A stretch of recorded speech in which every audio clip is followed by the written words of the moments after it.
ఏంటి ఇది ఇంకా రాలేదు? ఎవరు లేడుగా బయట. శోభా.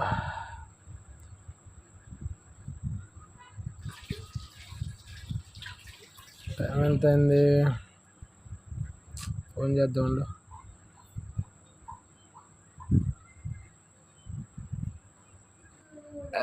ఏంటి ఇది ఫోన్ ఎత్తట్లేదు? ఏంటి నీ గోల? వచ్చేదాకా ఆగలేవా ఏంటి? ఏంటి ఎంతసేపు చూడాలి నీకోసం? సర్లే పద. ప్రతిరోజు ఇలా దొంగచాటుగా రావాలంటే కష్టం. మళ్ళీ సొల్లు రా. ఇంకెన్ని రోజులు ఇలాగా? సర్లే పద. రోజు ఇది బాధ అయిపోయింది నీతో నాకు. ఏంటో కానీ తలుపులేసి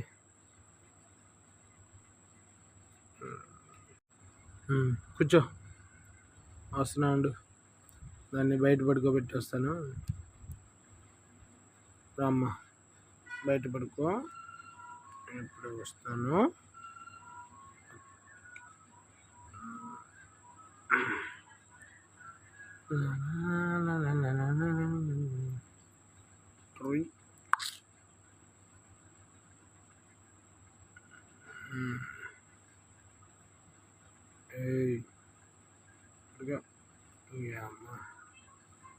ఏంటి లైట్ ఆపేసా కూడా ఇంకా సిగ్గేంటి? ఉసుగుది ఉన్నది. నీలాంటి దాన్ని ఎంత అనుభవించినా తీరని ఆకలేనా అది? అబ్బా ఏంటి వాడు? మీ తమ్ముడు ఉన్నంత వరకు ఇలా భయపడుతూ చేయాల్సిందే. వాడిని ఏదో ఒకటి చెయ్యి. నీకెందుకు కంగారు పడుకో, నేను ఉన్నా కదా, ఏదో ఒకటి చేస్తానని చెప్తున్నా. నీ కోసం నా పిల్లాన్నే చంపాను, అలాంటిది నా తమ్ముని చంపడం ఒక లెక్క? నన్ను నమ్ము. కొన్ని రోజులు ఆగు. ఈ ఇంటికి నిన్ను దొంగలా కాదు, దొరసానిలా తీసుకొస్తాను. నన్ను నమ్ము. దా చూస్తాను రేపు నుంచి వాడు ఈ భూమి మీద ఎలా తిరుగుతాడో చూస్తాను.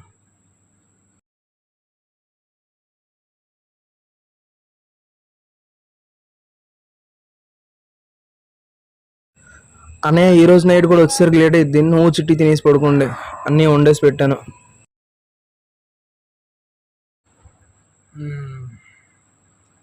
నువ్వు అసలు బతికుంటానే కదరా లేటుగా రావడానికి. నువ్వు ఎలా వస్తావో నేను చూస్తాను. ఎల్లు.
ఎంతకీ నువ్వెవరు?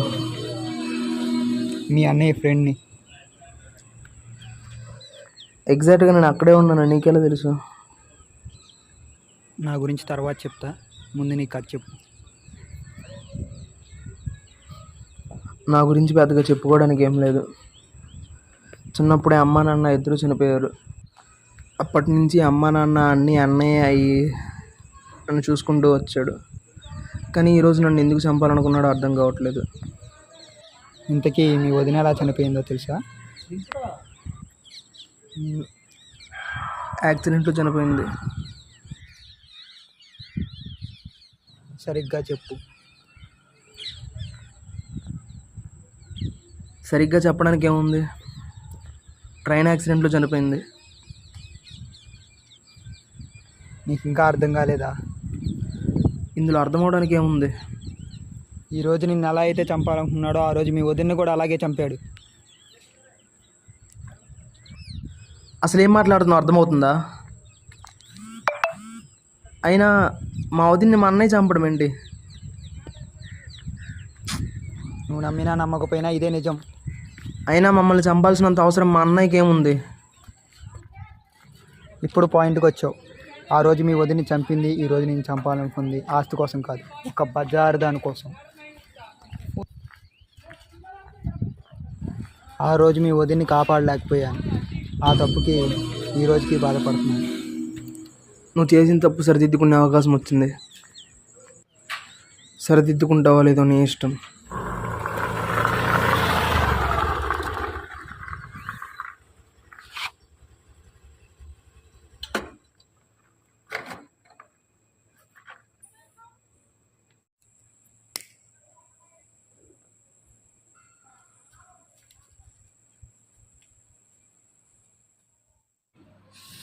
ఏంటి వీడు ఈ టైంలో ఫోన్ చేసి రమ్మంటున్నాడు? ఏముందబ్బా? ఏంట్రా సాయి, 3 ఏళ్ళ తర్వాత నుంచి ఇప్పుడు గుర్తుకొచ్చానా? ఏం లేదురా, చూడాలనిపించింది. ఏంట్రా ఉదయాన్నే తప్పు చేయను, మారిపోయాను, అది ఇదని పతివర్తి మాటలు మాట్లాడుతున్నావు. 3 ఏళ్ళ క్రితం ఏం జరిగిందో మర్చిపోయావా? ఆ 3 ఏళ్ల క్రితం జరిగిన తప్పుకి ఇప్పటికీ బాధపడుతున్నాను, అందుకే చేయను అంటున్నాను. ఎవడరా నువ్వు? ఏయ్ సరి దగ్గర. ఏయ్ ఆగో, ఇంకా చావలేదా నువ్వు? నిన్ను చంపకుండా నేను అలా చేస్తాను.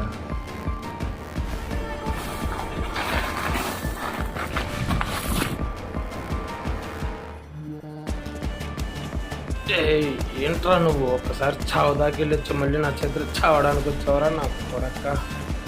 నీ చావు మళ్ళీ నా చేతిలో రాసి పెట్టిందిరా.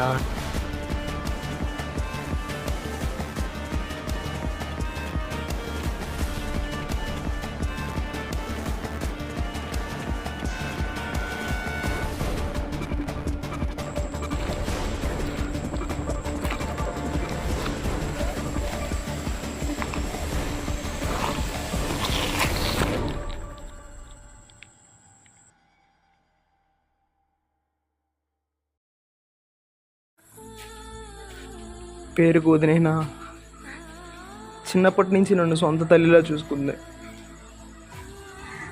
అలాంటి దాన్ని ఒక బజారు దానికోసం ఎలా చంపాలనిపించింది అన్నయ్య నీకు? చిన్నప్పటి నుంచి నువ్వు నా మీద చూపించిన ప్రేమంతా అబద్ధమేనా?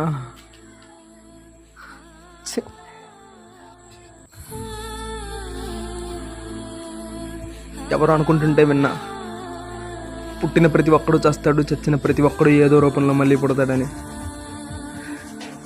అది నిజమో కాదో తెలియదు, కానీ అది నిజమైతే ఈ మాట గుర్తుపెట్టుకో. అవసరానికి మించిన ఆస్తి పక్కలో పడుకోవడానికి ఆడది ఉంది కదా అని అతిగా అనుభవించాలని చూస్తే కండలు తిరిగిన మగాడికైనా మొగుడికైనా ఇదే గతి పడుతుంది.